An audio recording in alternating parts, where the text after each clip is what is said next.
Samurai Jack Battle Through Time is a 3D hack and slash game that takes place during the season finale of the final season of Samurai Jack. The story of the game is that Jack and Ashi are traveling to the past to defeat Aku, but the Aku of the future interferes, separating the couple and trapping Jack in a place beyond time that Aku controls. Jack, finding himself in various landscapes that he has visited before, needs to fight through these areas to loosen Aku's control of this place beyond time so he can be reunited with Ashi and they can fulfill their plan of defeating Aku in the past.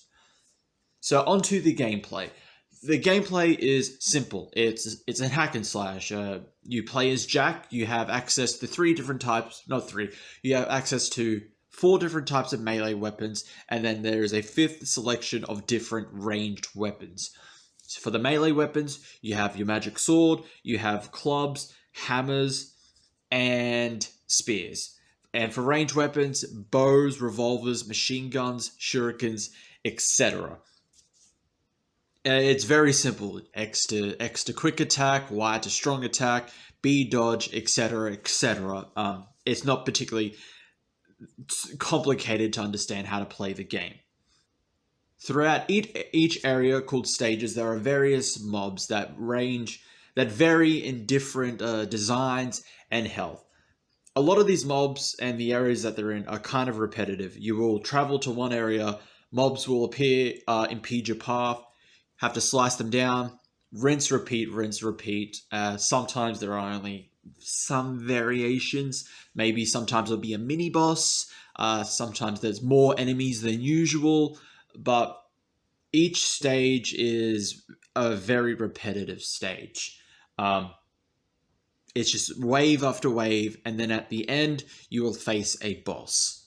Next up, we have the gameplay function. So, there are various ways to level up in this game. You have the skill tree. There are 3 different skill trees that vary, that will improve upon and give Jack access to different stuff, such as improving health, improving enemy item drop rates, and access to new special moves, so combos. Then you have the training system, which is accessed via the shop, where you can improve upon your weapon training. So it will boost your quick attack, it will boost your strong attack, etc. Now, how these work, while it is a simple system to understand, it takes quite a lot to level up because there are 3 different kinds of currency. Technically, there are 4 different kinds of currency to level up training or your skill trees. There's the standard currency, the coins. Then there's Spirit Flames, which is the one of the main ones for the skill tree. Bushido Spirits, which you would need for like the 2nd level of skill tree and beyond. And then you have various jewels for the more higher tiers of the skill tree. The thing is, you don't get a lot of these things in the game. Some you'll have to buy, some you'll have to find. So it feels like you would have to go through multiple playthroughs in order to level up and rank up everything. Because there are achievements / trophies where you have to fully rank up one training, like weapon training area. Then the next one will literally be rank up every weapon training. And they cost a lot of the in-game currency. Like the magic sword, your primary weapon, probably has cost the most to rank up.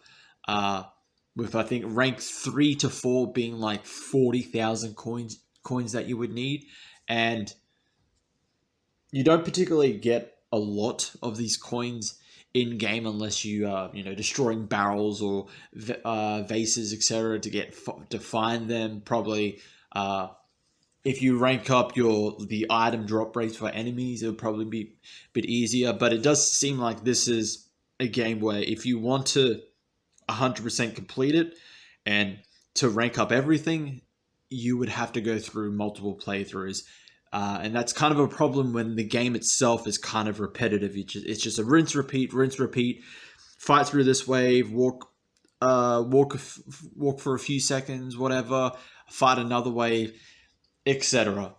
They have a separate aspect called like challenges, which will give you more spirits or spirit flames if you complete certain amount of tasks. So defeat this amount of enemies. So that will come naturally as you play throughout the entire game. But then there will be stuff like parry 25 times.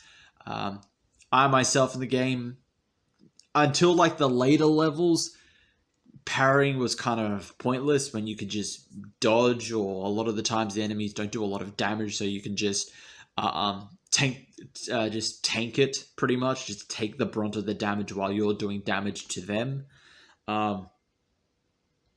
So that is a way to help with ranking up, but I found a lot of it is just I kind of just ignored it, didn't bother trying to do any of the challenges themselves.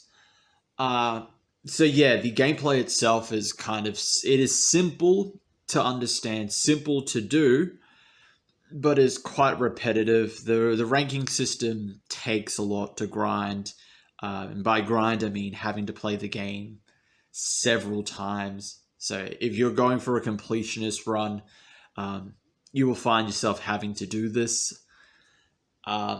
From what I can see, from what it seems like it's portraying itself as to be, the characters in the game, I feel like a lot of these characters are here because they were in the show, and they appeal to fans of the show. Me, I'm not that big of a fan of the show. I grew up during that time of Samurai Jack. I watched the show, but it had been quite some time since I've watched it, and I haven't caught up to a lot of the story. So I did feel like a lot of these characters were here for fan service sake. Fan service sake. So like the Scotsman and his daughters, they're there. The Scotsman is a boss for the first level, and that's it. He appears later on, and he will give you an item, usually like a weapon or maybe a healing item called Haggis. That's it. Same with the dog character, Rothschild, I think his name was. He will give you some items, usually jewels for upgrades, but by the time you have those jewels, you won't be able to on your first playthrough, you wouldn't have been able to reach that level to upgrade yet, because you would still need more like Bushido spirits and spirit flames before you can use the jewels for those upgrades.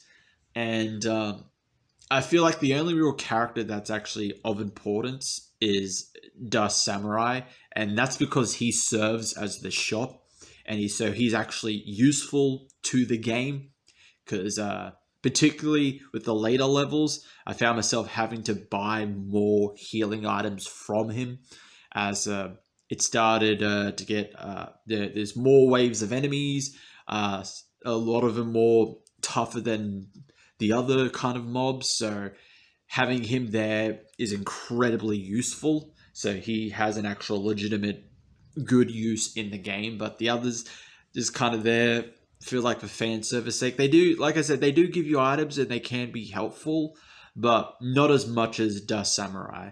And same with the villains. The villains feel like if you knew them from the show, they're there. It seemed like for fan service sake. Like Demonga is a very repetitive mini boss, so he'll appear, he'll summon enemies, you have to kill them, and they'll leave a ball which you will have to hit, and it will rebound back to him after a while, and it will do damage to him.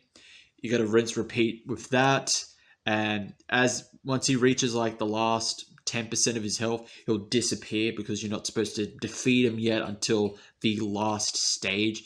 So it's really repetitive. It would only change in some aspects, like, okay, maybe now there's stronger enemies. Particularly with the last one, in the last stage where you finally get to fight him, he will start summoning much stronger enemies, and sometimes even like a mini boss enemy, an enemy that was a mini boss in a previous level. So it does get tougher, but I think throughout the entire game, Demonga is just a very repetitive villain. A lot of the bosses are just kind of easy. Uh, as you progress, they only get difficult in the aspect that you would need more healing items than usual, because sometimes some of the bosses will summon other mobs to fight you in the same area. So now you're fighting multiple enemies alongside the boss. So that's the only time they become, difficult, but they're still easy by themselves. The Apart from Aku, given that he is the final boss, of course, he's going to be challenging and difficult, and it definitely shows with his move set. The only other boss that I actually found challenging were the two bounty hunters, because how their boss fight works is different from the others. They both appear together at the final stage of their boss fight, because leading up to it, you fight them one at a time. The big brawny dude, you will fight more than the female bounty hunter. He's much tougher. So by the time I got to them, uh, I didn't have a lot of healing items, and they were the first time I actually died. The first time I actually died was because of those bosses, because I underestimated them and I wasn't prepared. Um, so yeah, apart from them and Aku, a lot of the bosses are just um, quite simple and easy. They don't pose particularly that too much of a threat by themselves. So it just kind of felt like they had to add mobs to those fights to make them like more threatening, more challenging than the previous bosses. Um, so over now the actual like look of the game, despite the fact it's 3D, it does a really good job of capturing the look of the animated series itself, which I really appreciated. It really did feel like I was in the show when I was playing the game, just from the look of it. So they definitely nailed that. Um, but overall, with this game, I would give this a 3 out of 5. It is an average game. It's a simple, easy game to play, but it is quite repetitive. There are times when it was fun and enjoying, but I think over thinking back on it and continuing through the game, it just gets repetitive, and it's just the same, with just like maybe there's more bosses, not more bosses, more mobs in this one than usual. A lot of there's 4 different weapons. I only found myself using 2 of them, which were the Magic Sword and the Morningstar Club, because the Magic Sword, the default weapon, and the Morningstar Club is one of the stronger weapons. So, um, and it's a ultimate move, which is I kind of forgot that each weapon has an ultimate move when you build up your Kia Flame, which will do like these devastating attacks. The Morningstar Club is just a huge area of attack move, so it was incredibly useful when you're facing off against multiple mobs. So that's I found those 2 weapons to be much better than using a hammer or a spear. Same with ranged weapons. I didn't find myself using ranged weapons a lot. I think the only time were ever really useful is where getting a certain collectible that you can't reach through normal means, and the fight against Aku. Like there's a part where ranged becomes really is well, not really effective. It just makes it's a much more viable option to fight him at that stage of his fight. But yeah, overall, I would give this a 3 out of 5. It's an average game, simple, easy to understand, very repetitive. I don't think it is worth the price that it was released upon. It was like between $40 to $50 or $40 to $60. I think I paid in Australia. I think it was almost $60. It is not worth that price. So if you actually want, I would advise not getting the game. But if you do want to get the game, if you're a fan of Samurai Jack, or if you just really like hack and slash games and you feel like you want to get this, wait till it's on sale. Because yeah, it's I I would advise not to get it at its full price. But a positive I would give to the game's creators, there's something they're doing really. I think it was something I would definitely point out, and it was really good of them to do, is that they're advising like YouTubers if they're streaming the game or showing particular parts of the game, and if they're getting DMCA'd or whatever, copyright claimed or whatever, let them know and they'll sort it out with YouTube, because the opening and ending cinematics, and then also the pre-start menu cinematic, are from the actual TV show. So I can see that there's the possibility of, you know, some issues with copyright and whatever. So I think it's good of that the developers are saying that yeah, we know this is a possibility. Just let us know and we'll deal with it, because you know you're playing the game, or you're reviewing the game, or talking about the game, etc. You're not trying to do anything like negative with it or illegally like redistribute or whatever, all that stuff. So just let us know and we'll resolve it on our end. So definitely props to the developers for that. So that's my thoughts and my opinions on Samurai Jack Battle Through Time. One thing before actually, it got me thinking of the Samurai Jack game that was on the Cartoon Network side. Don't know if it's still there, but I remember playing that game, and I really liked it. And that actually had more of a variety than this game, because there was different areas. So you had like one with bow and arrow, and you had to shoot the certain targets. Sometimes they'll be moving. One where you training with like your master, and you're using a bamboo staff, and you have to block at certain angles, you know, like high, middle, and low.